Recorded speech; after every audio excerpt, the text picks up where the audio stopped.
Good morning प्यारे बच्चों। आज हम अपनी क्लास 9th का केमिस्ट्री का चैप्टर नंबर 1 करने वाले हैं, जो कि मैटर एंड आवर सराउंडिंग है। काफ़ी इंपॉर्टेंट चैप्टर है और काफ़ी इजी भी होने वाला है। और क्यों इम्पॉर्टेंट है और इजी क्यों होगा सब आपको पता चलेगा। लेकिन सबसे पहले मैं आपको ये बता दूं कि एक इंट्रोडक्टिव वीडियो है और इसमें अभी हम ज़्यादा डीपली नहीं जाएंगे, बस ओवरव्यू लेंगे कि हमें इस चैप्टर में पढ़ना क्या है। ठीक है, तो चलिए शुरू करते हैं। अब पहले इसके नाम पे ध्यान दीजिए, matter and our surrounding. In our surrounding, हमारे आसपास, ये तो कॉमन है, ये तो हमें पता है। बट एक जो नया टर्म आया है वो है मैटर, है ना। मैटर एक नया वर्ड हमें मिला है। सो मैटर का मतलब क्या होता है? मैटर का मतलब होता है कोई भी चीज़ जो हमारे आसपास है, कोई भी चीज़। ठीक है, फॉर एग्ज़ाम्पल वॉल है, दीवार, ठीक है, वो, या table, chair, pen, pencil, notebook, duster, speaker, कोई भी चीज़। ठीक है, इनफैक्ट जो आप फ़ोन या लैपटॉप, टैब जो भी यूज़ कर रहे हो वो भी एक मैटर है। अब मैटर है, ठीक है, अगर हम इसकी डेफिनेशन देनी हो, कोई हमसे डेफिनेशन पूछे तो हम क्या बताएंगे? तो बच्चों, इसकी डेफिनेशन आप ऐसे लिखेंगे कि anything which occupies space and have some mass is matter। ठीक है, कोई भी चीज़ जिसके पास मास हो, कुछ भी मास हो, चाहे वो 1 ग्राम हो या 100 ग्राम हो, ठीक है, कोई फ़र्क नहीं पड़ता, लेकिन उसके पास कुछ मास होना चाहिए। कोई भी कुछ ना कुछ तो मास होना ही चाहिए। ठीक है, कोई भी मास हो भले, ओके, मास होना चाहिए। और वो स्पेस भी ऑक्यूपाई करना चाहिए, मतलब थोड़ी ना थोड़ी जगह लेनी चाहिए। अब इसका एग्जांपल लेते हैं इस पिक्चर के थ्रू। ये देखिए, यहाँ पे आपको एक पेन दिख रहा है। अब आप पेन को उठाते हैं अपने हाथों में, तो आपको थोड़ा सा तो वेट फील होता होगा ना, यानी इसके पास क्या है? मास है, कुछ ना कुछ मास है। अब साथ ही में अगर आपने इसको टेबल पे रख दिया, ठीक है, हमने टेबल पे रखा, हमने देखा क्या कि इसने कुछ स्पेस ऑक्यूपाई किया हुआ है ना, कुछ जगह ले रखी है ना इस टेबल की। तो इट मीन्स क्या हुआ कि ये एक मैटर है। सो एक मैटर की डेफिनेशन हमें अच्छे से मिल गई, हमें मैटर का मतलब समझ में आ गया। ओके, हमें मैटर का मतलब भी समझ में आ गया। अब इसमें हम पढ़ने क्या वाले हैं, इस पूरे चैप्टर में हमें और डीपली इस मैटर जो टर्म है ना, इस मैटर वर्ड को और डीपली अच्छे से समझेंगे। उसके बाद इसकी डेफिनेशन करेंगे। डेफिनेशन हालांकि मैंने आपको बता ही दिया, और मैटर थोड़ा बहुत बता दिया इसके बारे में। क्लासिफिकेशन ऑफ मैटर जानेंगे, classification of matter, characteristics of particles of matter. जो मैटर होता है ना बच्चों, कोई भी चीज़, जैसे वॉल लेते हैं, एक दीवार, तो दीवार कैसे बनती है?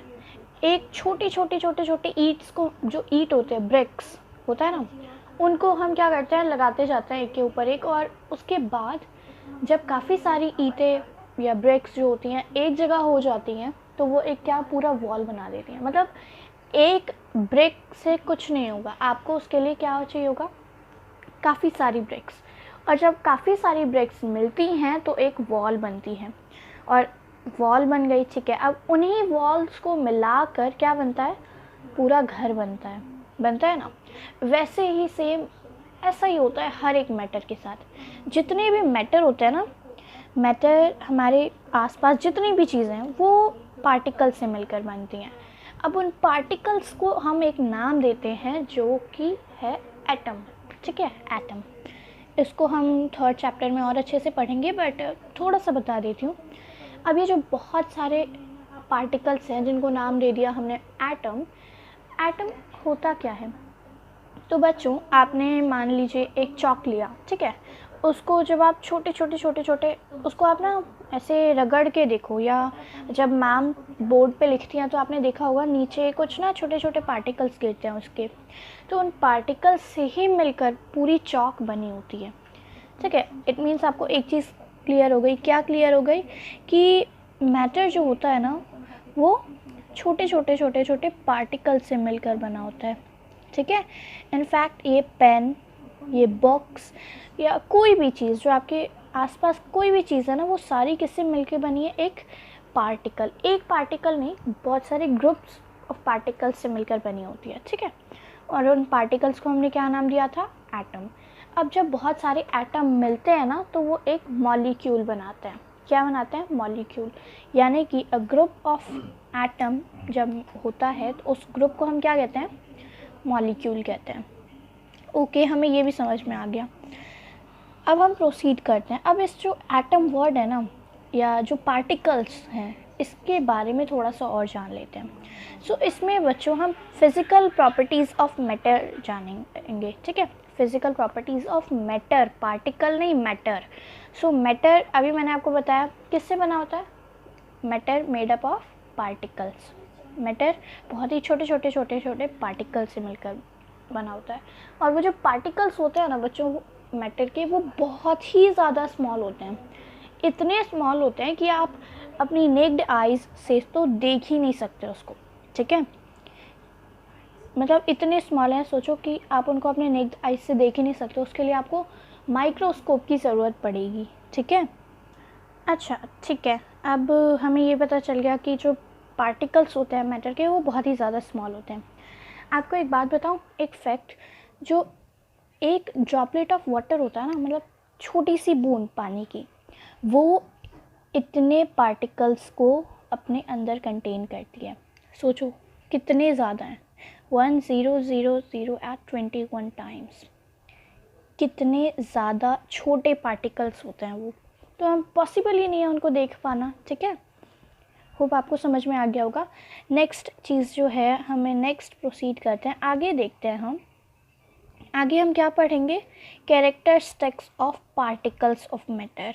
अब characteristics of particles of matter में भी हम पार्टिकल्स के बारे में कुछ बातें जानेंगे। जैसे पार्टिकल्स जो होते हैं ना, उनके बीच में स्पेस होता है, वो कॉन्टीन्यूसली मूव करते रहते हैं, ठीक है? वो मूव क्यों करते हैं, उसके पीछे भी एक रीज़न है जो आपको आने वाली वीडियोस में पता चल जाएगा जब हम इसके बारे में डीप, इसमें सिर्फ characteristics of particles of matter ही देखेंगे, ठीक है?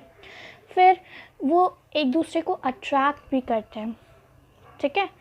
सो एक ये होगा, ठीक है? फिर हम कुछ क्वेश्चंस भी उससे रिलेटेड देखेंगे और उसके बाद हम प्रोसीड करेंगे किस पे? States of matter. States of matter मतलब मैटर जो होता है ना, वो काफ़ी सारे, मतलब काफ़ी सारी नहीं, 3 स्टेट में एग्जिस्ट करता है: सॉलिड, लिक्विड एंड गैस।